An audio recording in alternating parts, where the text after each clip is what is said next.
ಆತ್ಮೀಯ ಸ್ಪರ್ಧಾ ಮಿತ್ರರೇ, ವೆಲ್ಕಮ್ ಟು ಆರ್ಫಿ ಇನ್ಫೋ 99 ಯೂಟ್ಯೂಬ್ ಚಾನಲ್. ನಾನು ನಿಮ್ಮ ರೇಣುಕಾ ಪ್ರಸಾದ್. ಇಂದಿನ ಈ ವಿಡಿಯೋದಲ್ಲಿ ಸಮಾಜ ವಿಜ್ಞಾನ 6ನೇ ತರಗತಿ ಭಾಗ 1ರ ಅಧ್ಯಯನ 4 ಗುಪ್ತರು ಎಂಬ ಪಾಠದ ಕುರಿತು ತಿಳಿಯೋಣ. ಹಾಗೆಯೇ ಈ ನನ್ನ ಚಾನಲ್ಗೆ ಇನ್ನು ಯಾರು ಸಬ್ಸ್ಕ್ರೈಬ್ ಆಗಿಲ್ವೋ ಸಬ್ಸ್ಕ್ರೈಬ್ ಆಗಿ, ಹಾಗೆ ಲೈಕ್ ಮಾಡಿ, ಶೇರ್ ಮಾಡಿ. ಗುಪ್ತರು. ಗುಪ್ತ ಮನೆತನದ ಸ್ಥಾಪಕ ಶ್ರೀಗುಪ್ತ.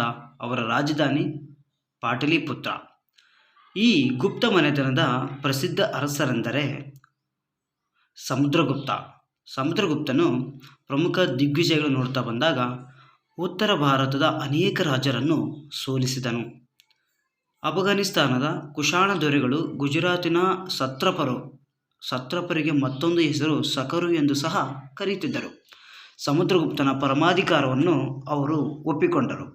ಸಮುದ್ರಗುಪ್ತನು ಚಿನ್ನದ ನಾಣ್ಯಗಳನ್ನು ಸಹ ಹೊರಡಿಸಿದ್ದನು.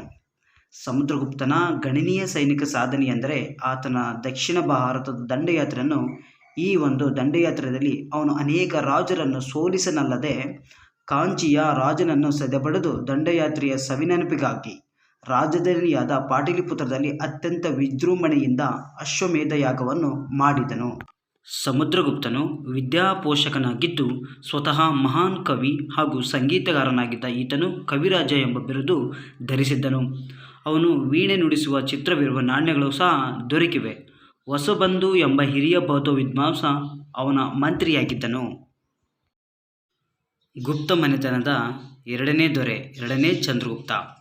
ಈತನು ಸಮುದ್ರಗುಪ್ತನ ಮಗನಾಗಿದ್ದು ಗುಜರಾತಿನಲ್ಲಿ 3 ಶತಮಾನಗಳಿಗಿಂತಲೂ ಹೆಚ್ಚು ಕಾಲ ಆಳ್ವಿಕೆಯನ್ನು ನಡೆಸಿದ್ದನು. ಆಳ್ವಿಕೆ ನಡೆಸುತ್ತಿದ್ದ ಸತ್ರಪರನ್ನು ಸಹ ಚಂದ್ರಗುಪ್ತನು ಸೋಲಿಸಿದನು. ಆತನಿಗೆ ಸಕಾರಿ ಮತ್ತು ವಿಕ್ರಮಾದಿತ್ಯ ಎಂಬ ಬಿರುದುಗಳಿದ್ದವು. ಚಂದ್ರಗುಪ್ತನು ಹೊಸ ಬಗೆಯ ಚಿನ್ನದ ನಾಣ್ಯಗಳನ್ನು ಹೊರಡಿಸಿದ್ದನು. ಆತನ ಆಸ್ಥಾನದಲ್ಲಿ ಮಹಾಕವಿ ಕಾಳಿದಾಸನು ಸೇರಿದಂತೆ 9 ಮಂದಿ ಪ್ರಖ್ಯಾತ ವಿದ್ವಾಂಸರು ಕಂಡುಬಂದಿದ್ದರು. ಗುಪ್ತರ ಆಳ್ವಿಕೆಯ ಕಾಲದಲ್ಲಿ ಜನರು ಸುಖ ಶಾಂತಿಯಿಂದ ಜೀವನ ನಡೆಸಿದರು. ಸಾಮ್ರಾಜ್ಯವು ಆರ್ಥಿಕ ಕ್ಷೇತ್ರದಲ್ಲಿ ಭಾರೀ ಅಭಿವೃದ್ಧಿ ಸಾಧಿಸಿತು. ಸಾಹಿತ್ಯ, ಮೂರ್ತಿಶಿಲ್ಪ, ವಾಸ್ತುಶಿಲ್ಪ, ಚಿತ್ರಕಲೆ, ವಿಜ್ಞಾನ ಹಾಗೂ ಗಣಿತ ಕ್ಷೇತ್ರದಲ್ಲಿ ಹಿಂದೆಂದೂ ಕಾಣದ ಸಾಧನೆಗಳಾದವು. ಆದ್ದರಿಂದ ಇತಿಹಾಸಕಾರರು ಗುಪ್ತರ ಯುಗವನ್ನು ಸುವರ್ಣ ಯುಗವೆಂದು ಕರೆದಿದ್ದಾರೆ. ಪಾಹಿಯನ ಚೀನಾ ದೇಶದ ಬೌದ್ಧ ಭಿಕ್ಷು. ಬೌದ್ಧ ಮತದ ತವರೂರು ಅನ್ನು ನೋಡಬೇಕೆಂದು ಅವನು ಆತುರಪಡುತ್ತಿದ್ದನು. ಅವನು ಇನ್ನಿತರ ಬೌದ್ಧ ಭಿಕ್ಷುಗಳ ಜೊತೆಯಲ್ಲಿ ಕಾಲ್ನಡಿಗೆಯಲ್ಲೇ ಸಂಚಾರ ಮಾಡಿ ಪ್ರಯಾಸವನ್ನು ಪಟ್ಟು ಭಾರತವನ್ನು ತಲುಪಿದನು. ಅದು ಎರಡನೇ ಚಂದ್ರಗುಪ್ತನ ಆಳ್ವಿಕೆಯ ಕಾಲದಲ್ಲಿ. ಈತನ ಕೃತಿ ಗೋಕೋಖಿ ಎಂಬ ಪ್ರಸಿದ್ಧ ಕೃತಿಯನ್ನು ಈತನು ರಚಿಸಿದ. ಗುಪ್ತರ ಸಾಮ್ರಾಜ್ಯದಲ್ಲಿ ಶಾಂತಿ ಸಮೃದ್ಧಿ ನೆಲೆಸಿತ್ತು ಎಂಬುದಾಗಿ ಬರೆದಿಟ್ಟಿದ್ದಾನೆ. ಆ ಒಂದು ಗ್ರಂಥದಲ್ಲಿ ಅಪರಾಧಗಳು ಅಪರೂಪವಾಗಿದ್ದವು, ಆಡಳಿತ ಜನಪರವಾಗಿತ್ತು, ದೇಶ ಸಂಚಾರ ಸುಗಮವಾಗಿತ್ತು ಎಂಬುದಾಗಿ ಕೂಡ ತನ್ನ ಒಂದು ಗ್ರಂಥದಲ್ಲಿ ಉಲ್ಲೇಖಿಸಿದ್ದಾನೆ. ಭಾರತದಲ್ಲಿಯೇ ಮರುಜನ್ಮ ಪಡೆಯಬೇಕೆಂಬುದು ಸಹ ಅವನ ಹೆಬ್ಬಯಕೆಯಾಗಿತ್ತು ಎಂದು ತನ್ನ ಒಂದು ಗ್ರಂಥದಲ್ಲಿ ತಾನು ಬರೆದಿಟ್ಟುಕೊಂಡಿದ್ದಾನೆ. ಗುಪ್ತಯುಗದ ಸಾಧನೆಗಳು. ಸಾಂಸ್ಕೃತಿಕ ಕ್ಷೇತ್ರದಲ್ಲಿ ಅಥವಾ ಸಾಂಸ್ಕೃತಿಕ ಸಾಹಿತ್ಯಕ್ಕೆ ಬಂದಾಗ ಗುಪ್ತರ ಕಾಲದಲ್ಲಿ ಸಂಸ್ಕೃತವು ಪ್ರಧಾನ ಭಾಷೆಯಾಗಿತ್ತಲ್ಲದೆ ರಾಜ್ಯ ಭಾಷೆ ಕೂಡ ಆಗಿತ್ತು. ಕಾಳಿದಾಸನು ಗುಪ್ತರ ಕಾಲದ ಮಹಾಕವಿ. ಈತನು ಜಗತ್ತಿನ ಶ್ರೇಷ್ಠ ನಾಟಕಕಾರರಲ್ಲಿ ಓರ್ವನು ಹೌದು.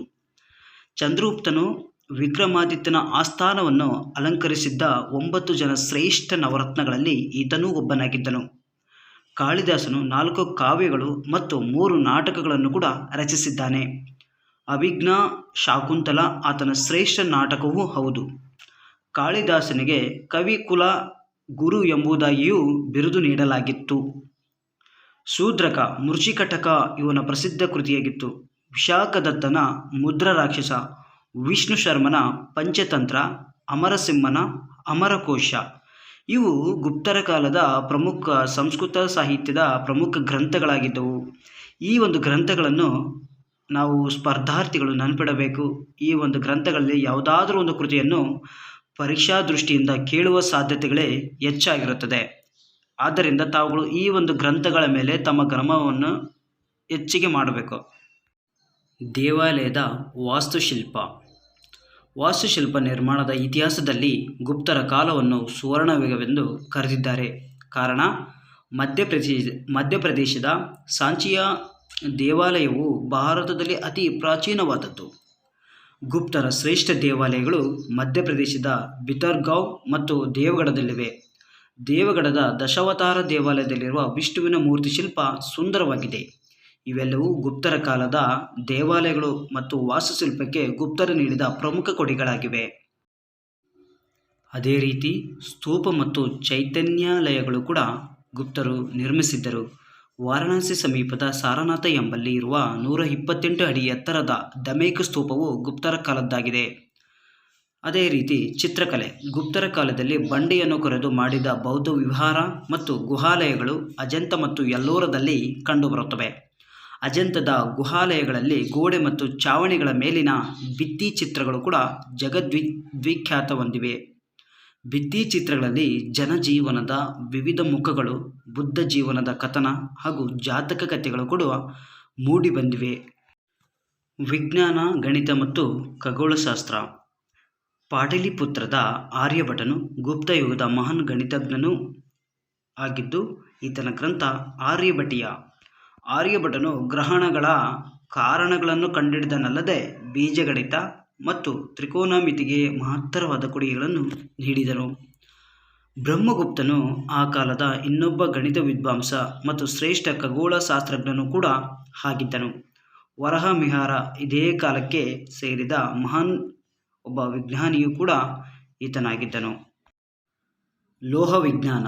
ದೆಹಲಿಯ ಸಮೀಪ ಮೆಹರ್ವಲಿ ಎಂಬಲ್ಲಿನ ಕಬ್ಬಿಣದ ಕಂಬವು ಇದಕ್ಕೊಂದು ಪ್ರಮುಖ ಉದಾಹರಣೆಯಾಗಿದೆ.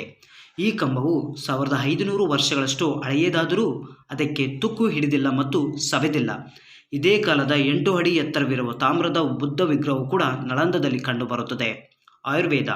ಗುಪ್ತರ ಕಾಲದ ವಾಗ್ಭಟನು ಚರಕ ಸಂಹಿತೆಯ ಸಾರವನ್ನು ಸಿದ್ಧಪಡಿಸಿದನು. ಅದಕ್ಕೆ ಅಷ್ಟಾಂಗ ಸಂಗ್ರಹ ಎಂದು ಸಹ ಕರೆಯಲಾಯಿತು. ಇದು ಆಯುರ್ವೇದದ ಪ್ರಮುಖ ಶಾಸ್ತ್ರಗ್ರಂಥವಾಗಿದ್ದು ಇಂದಿಗೂ ರೂಢಿಯಲ್ಲಿದೆ. ಪ್ರಾಚೀನ ಭಾರತದಲ್ಲಿ ಶಸ್ತ್ರಚಿಕಿತ್ಸೆಯು ಸಾಕಷ್ಟು ಪ್ರಗತಿಯನ್ನು ಹೊಂದಿತ್ತು. ಅದೇ ರೀತಿ ಶಸ್ತ್ರಚಿಕಿತ್ಸಕರು 127 ಬಗೆಯ ಶಸ್ತ್ರಚಿಕಿತ್ಸಾ ಉಪಕರಣಗಳನ್ನು ಬಳಸುತ್ತಿದ್ದರು. ದೇಹದೊಳಗಿನ ಸೇರಿಕೊಂಡಂಥ ಕಲ್ಲು ಮತ್ತು ಕಬ್ಬಿಣಗಳನ್ನು ಹೊರತೆಗೆಯುತ್ತಿದ್ದರು. ಪಾದರಸವನ್ನು ಔಷಧಿಯಾಗಿ ಮೊದಲ ಬಾರಿಗೆ ಬೆಳಕಿಗೆ ತಂದ ಕೀರ್ತಿ ಭಾರತೀಯ ವೈದ್ಯರಿಗೆ ಸಲ್ಲುತ್ತದೆ. ಇದು ಗುಪ್ತರ ಕಾಲದಲ್ಲಿಯೇ ಈ ರೀತಿಯ ವೈದ್ಯಕೀಯವಾದಂತಹ ಚಮತ್ಕಾರಗಳನ್ನು ಅಂದಿನ ವೈದ್ಯರು ಹೊಂದಿದ್ದರು. ಹೊಸ ಪದ ತ್ರಿಕೋನಮಿತಿ ಅಂತೇಳಿ ನಾವು ಅಲ್ಲಿ ಆರ್ಯಭಟ ಎಂಬ ಟಾಪಿಕ್ ಓದಬೇಕಾದ್ರೆ ಬಂತಲ್ಲ. ತ್ರಿಕೋನಮಿತಿ ಎಂದರೆ ಗಣಿತದ ಒಂದು ಶಾಖೆ, ಟ್ರಿಗ್ನೋಮೆಟ್ರಿ ಅಂತಲೂ ಕರಿತೀವಿ ಅದಕ್ಕೆ.